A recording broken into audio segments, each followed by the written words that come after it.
Bien, vamos a comenzar entonces en esta mañana.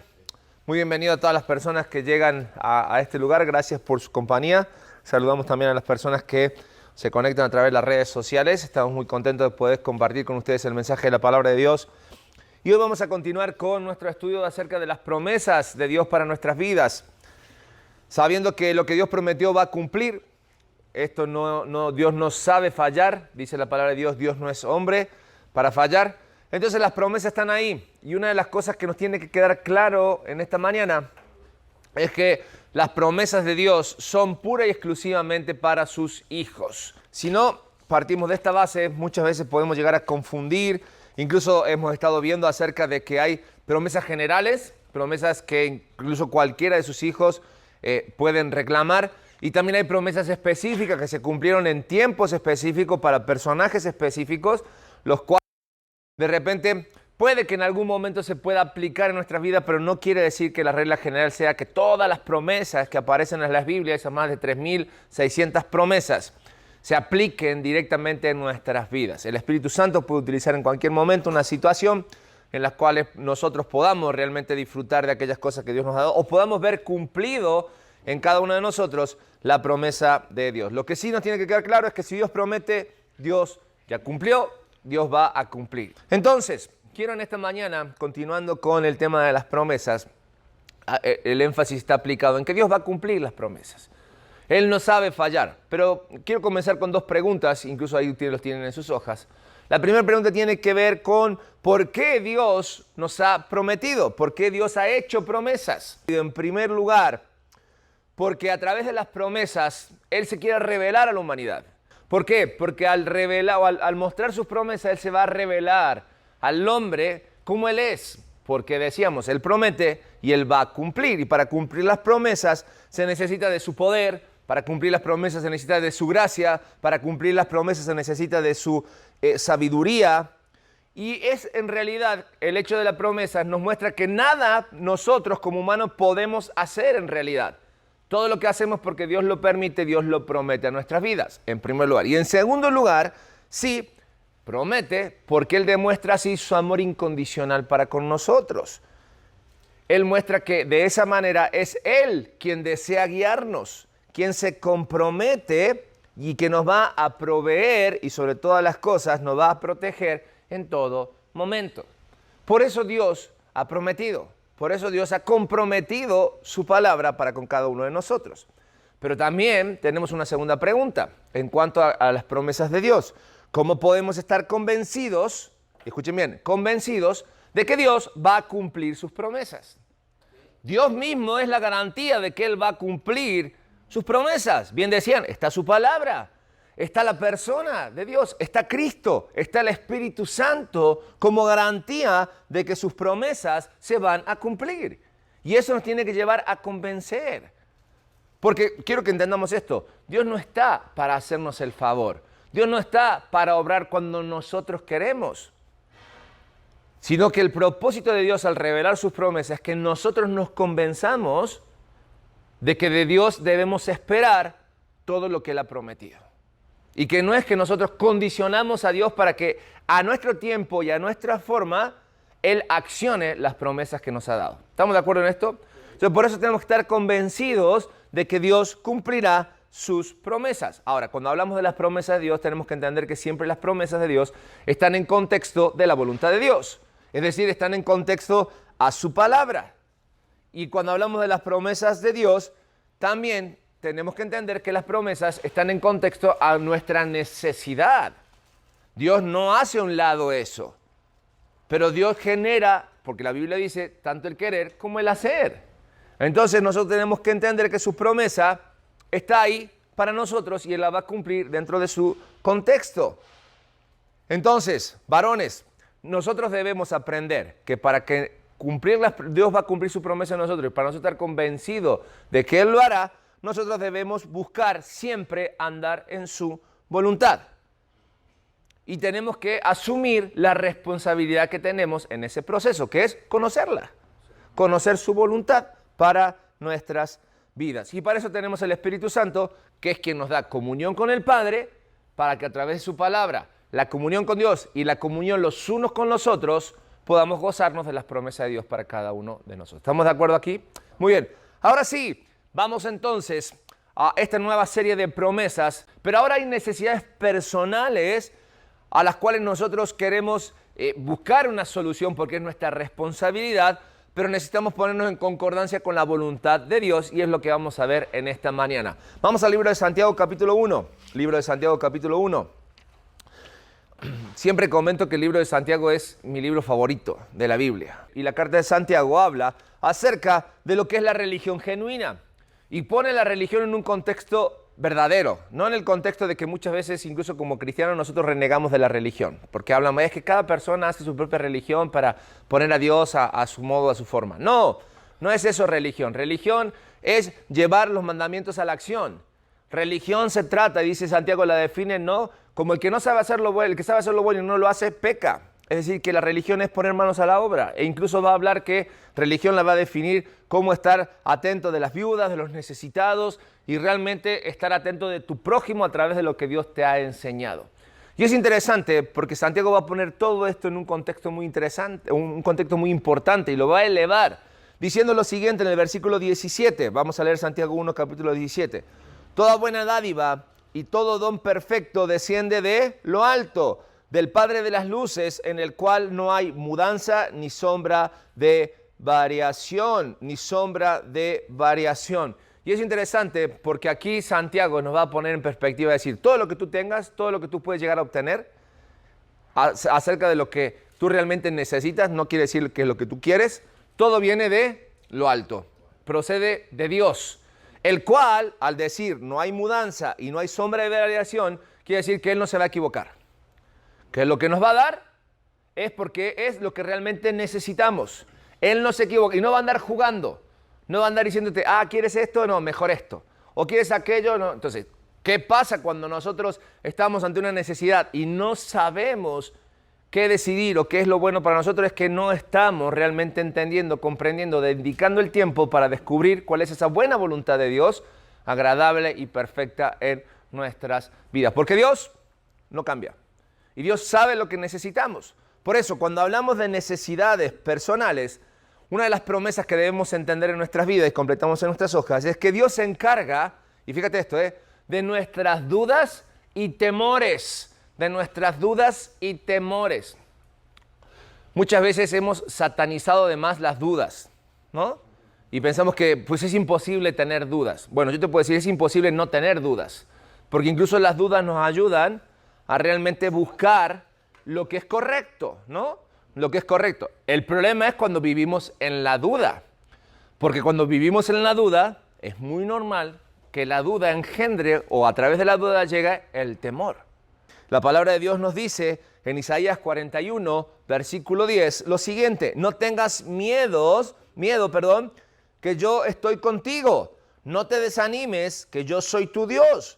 Yo soy quien te da fuerzas y siempre te ayudaré, siempre te sostendré. ¿Con qué dice? Con mi justiciera mano derecha. Interesante, ¿verdad? Para Dios hay un solo sentido, para Dios hay una sola ley, para Dios hay un solo propósito. O sea, para Dios no hay derecha, izquierda o medio. No, eso todo o es nada. Entonces, si somos hijos de Dios, ¿por qué tenemos que dudar cuando Dios ya marcó hacia dónde es? Por eso Jesús dijo, Dios dice, no temas. No temas. ¿A cuántos personajes en la Biblia tú conoces que le dicen no temas?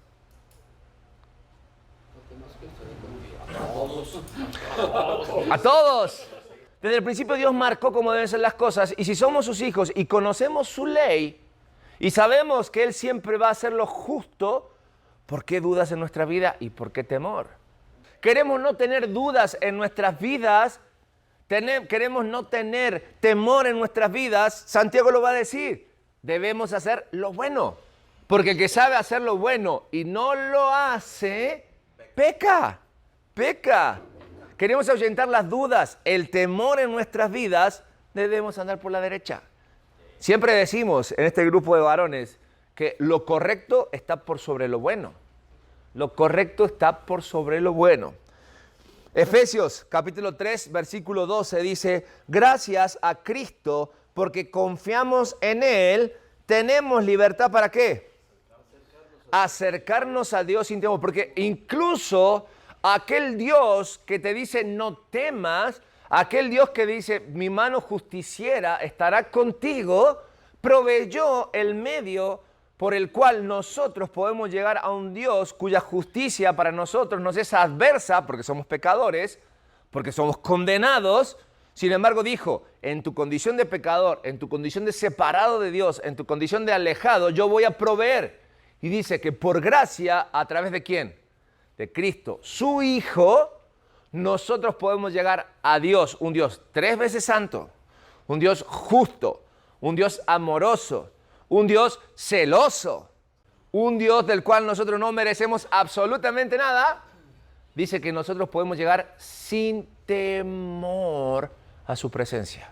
¡Wow! Entonces, cuando descubrimos esto, no tiene que haber en la vida de un cristiano un lugar ni siquiera a duda, ni mucho menos a temor. Porque Él se comprometió a proveer y lo hizo todo aquello que quita la duda y el temor. Segunda promesa. La segunda promesa tiene que ver con que Dios es quien nos ayuda a mantener limpias nuestras vidas. Y siempre decimos, en estas promesas que tienen que ver con las necesidades personales, es la parte de Dios y mi parte siempre, como hijos de Dios. Y nosotros necesitamos, si hemos sido rescatados por Dios, si hemos sido lavados por su sangre, si hemos sido puestos en lugares santos, mantenernos limpios, mantenernos puros.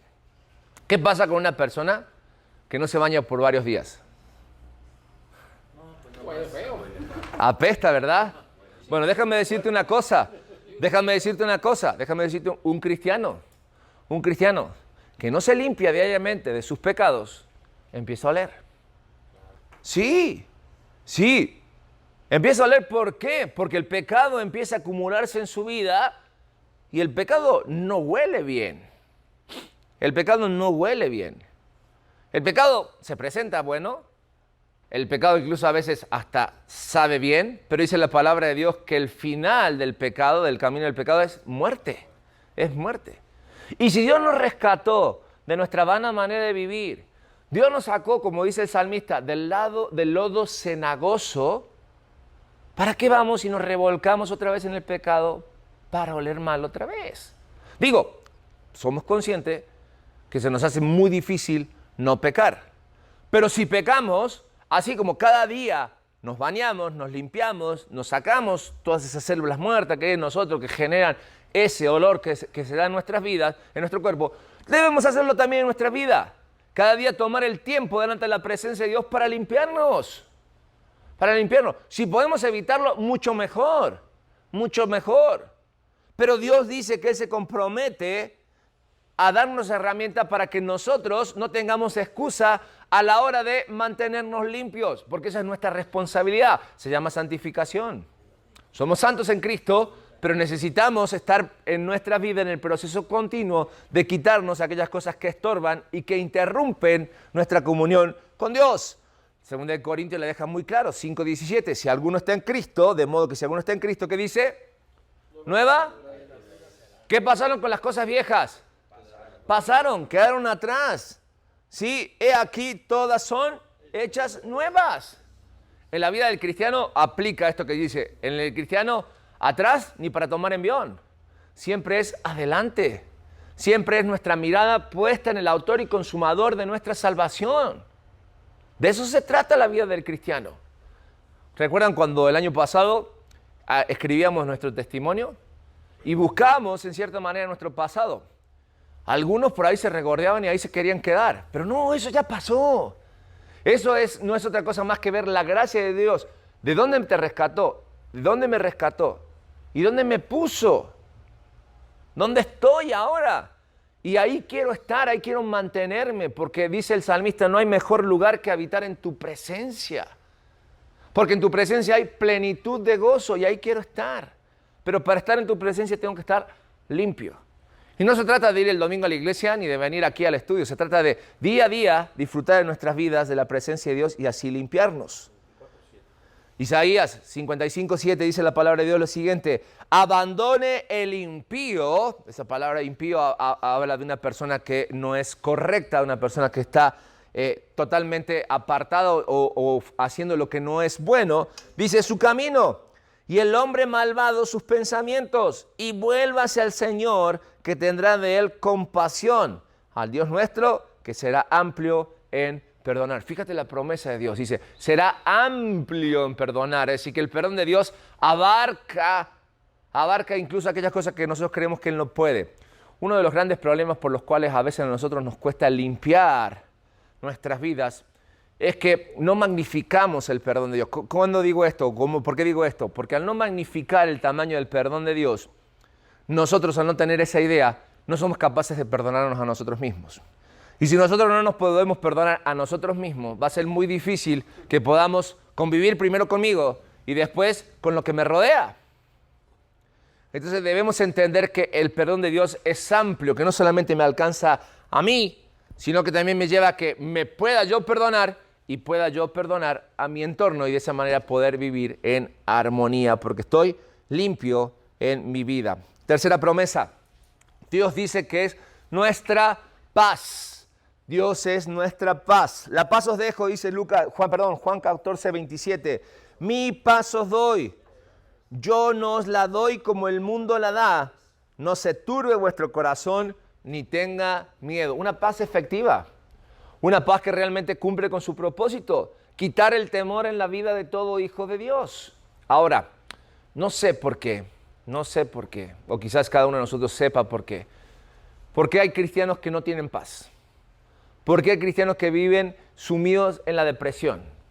¿Por qué hay cristianos que viven realmente con ataques de ansiedad, con problemas? Como cristianos muchas veces nosotros los problemas superan nuestra paz y nos quitan la paz, ¿no? Hay situaciones que nos quitan el sueño, no podemos descansar, no podemos relacionarnos bien con nuestras parejas, no podemos seguir adelante un trabajo, empiezan dolores físicos, nuestro cuerpo se empieza a resentir por falta de paz, por la ansiedad que llega a nuestras vidas. Hay situaciones, sí, externas que afectan nuestras vidas, pero si Jesucristo dijo, la paz os dejo, mi paz os doy, no como el mundo la da, quiere decir que nosotros no debemos anhelar la paz del mundo. Es interesante, en este mundo para tener paz, el mundo hace guerra. El mundo somete, firma acuerdos que pocos se benefician y otros sufren. Entonces no es esa paz la que Dios habla. Habla de una congruencia, habla de una línea de comunión con Dios de tal modo de que no es que no te importa lo que pasa en el mundo, sino que tú vas a encontrar y vas a saber cuál es tu propósito en el mundo, sabiendo que Jesucristo dijo, ¿no? En el mundo tendréis pruebas y aflicciones, lo advirtió, y ya está. Pero no temas, porque eso ya está vencido. No quiere decir que como cristiano la vida es color de rosas, llego a Cristo y se acaban los problemas. No, incluso los problemas se acrecientan, porque empiezas a ir contracorriente. Pero lo que tiene que pasar es que a mí no me importa lo que este mundo piense de mí. A mí me importa lo que yo puedo darle al mundo, que yo pueda presentarle al mundo a Cristo, que yo pueda, pero si no estoy convencido de que Cristo realmente es la paz que el mundo necesita, imagínate, ¿de qué manera voy a poder yo vivir en paz? No presento la paz al mundo porque ni siquiera yo la he encontrado. Entonces, Jesucristo dice, vengan a mí todos los que estáis trabajados y cargados. Cristo quiere darle paz porque Él es la paz. Él es paz. Mi paz os dejo, o la paz os dejo, mi paz os doy. Y es interesante porque en el Antiguo Testamento, en el Salmo 119, versículo 165, dice, mucha paz tienen los que aman tu ley. Ahí está la paz, en la ley de Jehová, donde tengo que deleitarme, dice la palabra de Dios, donde voy a ir de mañana, de continuo, a la tarde, a la noche. En su palabra encuentro la paz que el mundo está buscando y que no tiene y que muchos cristianos han perdido. ¿Por qué no tenemos paz? Porque nos hemos olvidado, hemos dejado de lado la ley de Jehová. La ley de Jehová. Cuando a Jesucristo le preguntaron, ¿y cuál es de todos los mandamientos más importante? De todos los que había, de todas las leyes, dijo, amarás al Señor tu Dios con toda tu mente, con todo tu corazón, con todo tu ser. Ese es el primer mandamiento. ¿Y el segundo? Amarás a tu prójimo como a ti mismo. Como a ti mismo. 4, varones. Otro compromiso de Dios en cuanto a cumplir en sus promesas es que Dios nos ayudará a huir de la tentación. Y quiero que quede claro esto, hombres. Ningún hombre es lo suficientemente fuerte para resistir a la tentación. De la tentación se huye. De la tentación, patitas para que te quiero. aunque yo pueda, yo lo puedo. No, ningún hombre, ningún ser humano puede soportar una tentación. ¿Por qué? Porque las tentaciones son atractivas. Porque las tentaciones van hacia nuestra debilidad. Porque la tentación saca lo peor de nosotros. ¿Se puede? ¿Es posible? Podemos pensar en Jesucristo. Dice la palabra de Dios que Él fue tentado en todo. Y sin embargo Él no pecó. Claro, pero Él era Dios. Bueno, te la voy a poner más terrenal. ¿Te acuerdas de José? Un jovencito que si hoy viviera, podríamos decir, no tenía nada que perder. Tenía un montón que ganar. Lo que quizás muchos hoy anhelan. Pero él sabía que eso que se le presentaba no venía de Dios. Eso no era correcto. Y ante todo él interpuso el respeto y el temor hacia Dios. Y él huyó de la tentación. Sí, pero no le fue bien, podemos decir. No, le fue muy bien. Porque en aquel entonces, el meterse con una persona que era tu amo o que tenía autoridad y el quedarle mal como le quedó, ¿sí? No era cortar las manos, era cortar cuello. Pero como él puso a Dios delante de él, Dios guardó de él, lo llevó a la cárcel. Y allí lo cuidó, hasta que casi se olvidaron de él. Y después Dios accionó otra vez a José, y las consecuencias de huir la tentación a José no fue la cárcel, sino que fue que después José fue el segundo al mando. Estaba el faraón y después él. ¿Por qué? Porque dice, tanto amaba a Dios a José, que Dios estaba con él. En la tentación, en la cárcel, en los momentos difíciles, e incluso cuando estuvo allá arriba, Dios estuvo con José. Hombres, la palabra de Dios nos dice en Hebreos capítulo 10, versículo 23, mantengámonos firmes sin titubear en la esperanza que afirmamos, porque se puede confiar en que Dios cumplirá sus promesas. Si nosotros nos aferramos a la esperanza de que Dios estará con nosotros en todo momento, sabemos que Él lo va a prometer y me aferro a Él. Tampoco yo me voy a ir a exponer. El varón, el hombre, tiene tres aspectos de su vida en los que somos continuamente tentados, son nuestras debilidades. El primero de ellos, el dinero. El segundo, el poder, que no necesariamente viene el dinero, pero que el poder después trae consecuencias. Y el tercero, el lado femenino, las mujeres. Y continuamente nosotros, ¿sí? Estamos expuestos a esto. Pero si sabemos cuál es nuestra debilidad, yo no voy a ir a esos lugares donde se va a activar aquello que genera mi debilidad. Muchas veces intencionalmente lo hacemos. ¿Para qué? Ni siquiera para ponernos a prueba. Sino cuando bajamos la guardia, cuando no estamos bien, recurrimos a estos lugares donde nuestra concupiscencia, nuestra carnalidad sale a florecer y se pone por encima de aquello que realmente es correcto. Por lo tanto, nuestra responsabilidad es apartarnos, huir de aquellas cosas que sabemos que no nos hace bien. Romanos capítulo 8, versículo 37. En medio de todos nuestros problemas, estamos seguros de que Jesucristo, quien nos amó, nos dará la victoria total. ¿Dónde me puedo refugiar? ¿En quién puedo confiar en medio de la tentación? A Cristo. Voy a Cristo porque Él, dice la palabra de Dios, nos dará la victoria total. 5. Otra promesa que Dios hace es que nos ayudará a encontrar dirección en nuestras vidas. Isaías 42, 16 dice, y guiaré a los ciegos por caminos que no sabían, les haré andar por sendas que no habían conocido. Delante de ellos cambiaré las tinieblas en luz y lo escabroso en llanuras. Estas cosas les haré y no los desampararé. Fíjate, la promesa es impresionante. Va a guiar a los ciegos por caminos que no conocían. Sí, sin Cristo estábamos ciegos. Sin Cristo seguíamos simplemente a la multitud, íbamos por las corrientes de este mundo. La promesa de Dios hacia el pueblo. Hoy podemos tomarla, porque Él abre nuestros ojos en medio de la oscuridad. Se ilumina cuando Cristo llega a nuestras vidas los caminos por donde debemos andar. Mira, no sé si se acuerdan, lo hemos visto en la televisión, no sabemos qué tan cierto era, lo hemos visto en películas. ¿Se acuerdan de las diligencias del lejano oeste? ¿Sí? ¿Para qué se hicieron? Se hicieron para transportar personas y dinero. Personas, dinero o bienes, lo que sea, ¿no? Entonces, era interesante porque antes trazaban el camino que era más conveniente para la diligencia, ¿no? Un camino que no fuera sinuoso, el que no pusiera en riesgo a las personas que iban, que fuera lo más llano posible, y buscaban siempre el camino más corto para hacerlo. Una vez que lo hacían, lo marcaban, lo delineaban, y después con el tiempo, en el paso, ¿qué pasaba? Se marcaban las primeras carreteras, fueron las primeras carreteras, entonces existía lo que se conocía como el canal de la diligencia o el camino de la diligencia. Entonces, al principio era como que la vamos marcando, pero después la vamos siguiendo. Con el tiempo, la diligencia fue cambiada por otro transporte, que seguía el mismo concepto, los trenes. Los trenes marcaban a través de las vías el camino que debían andar, entonces iban de un punto a otro punto en forma, y lo digo así, segura, porque no hubo quien se avivó, ¿no es cierto? Y dijo, ahí van personas, ahí va dinero, pues asaltamos primero diligencia y después asaltaban los trenes. ¿Qué quiere decir esto? Jesucristo nos marca el camino por donde debemos andar. Es un camino en el cual sabemos que si lo seguimos vamos a estar seguros. Sin embargo, también va a haber situaciones complejas, difíciles en nuestras vidas. Pero dice la palabra de Dios que Él se compromete a lo escabroso, ponerlo en llanuras.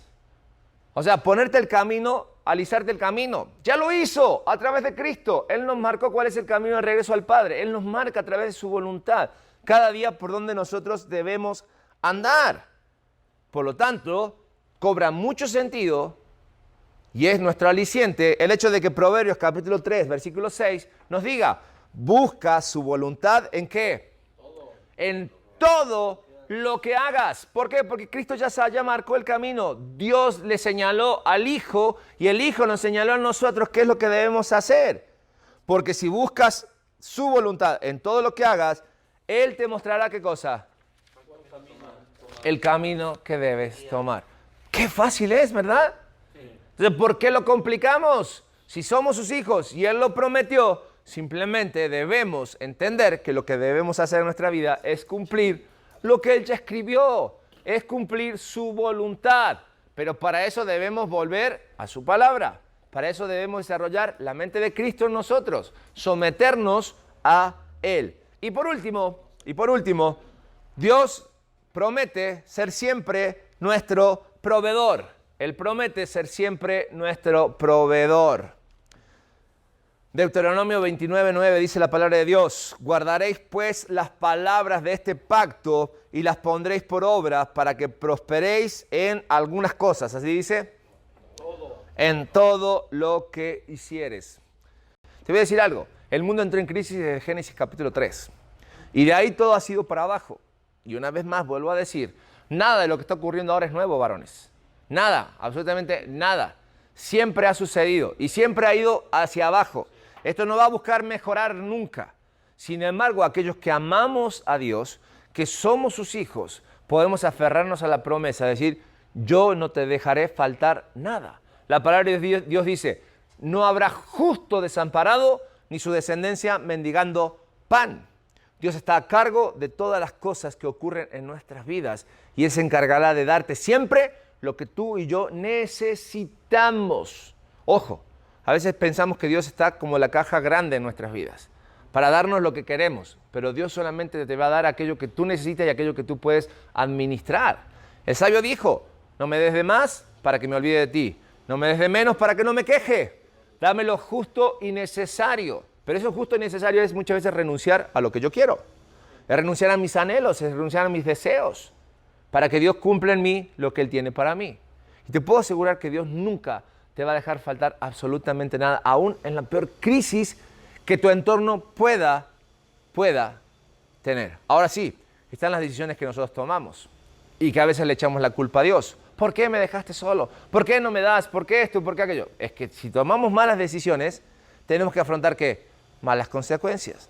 Dios es fiel, pero Él quiere reconocer que cuando nosotros realmente estamos mal, siempre necesitamos de Él. Cuando estamos bien, necesitamos de Él. Y cuando no estamos ni bien ni mal, necesitamos de Él todo el tiempo. Porque Él está ahí siempre para proveer. Por eso Pedro dice, así que pongan todas sus preocupaciones en las manos de Dios, pues Él tiene cuidado de ustedes. Él tiene cuidado de ustedes. Si quieren hacer esta promesa personal, di, porque Él tiene cuidado de mí. Pero para que Él realmente yo sienta su cuidado, tengo que ir y voltear todas mis preocupaciones delante de Él. Y creo que es una buena forma de terminar en esta hora, sabiendo de que Dios va a proveer, porque Él lo prometió, sabiendo de que Él nos va a dar el trabajo que necesitamos, nos va a poner en el lugar donde Él quiere que nosotros estemos. Simplemente nosotros debemos reconocer que no se trata de nosotros, ni es en nuestras fuerzas, sino que es confiar en Él, porque Él se encarga de cada uno de nosotros. Amén.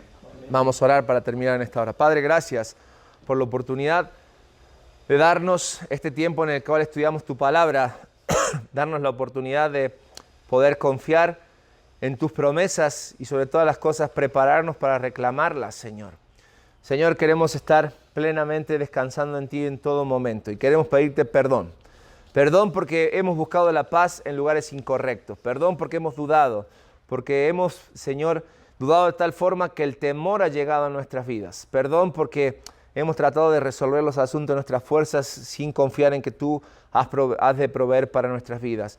Perdón, Señor, porque muchas veces las promesas las reclamamos en forma incorrecta y no estamos listos. Y no nos preparamos muchas veces, Señor, para hacer la parte que nos toca. Quiero pedirte en esta hora que tu Espíritu Santo sea quien nos guíe, que siga trabajando en el corazón de cada hombre, Señor, para que nosotros logremos la integridad y que nuestra integridad sea del tamaño y de la forma de nuestro Señor Jesucristo en cada uno de nosotros. Lo oramos y lo pedimos en el poderoso nombre de aquel que nos salvó, de Cristo Jesús.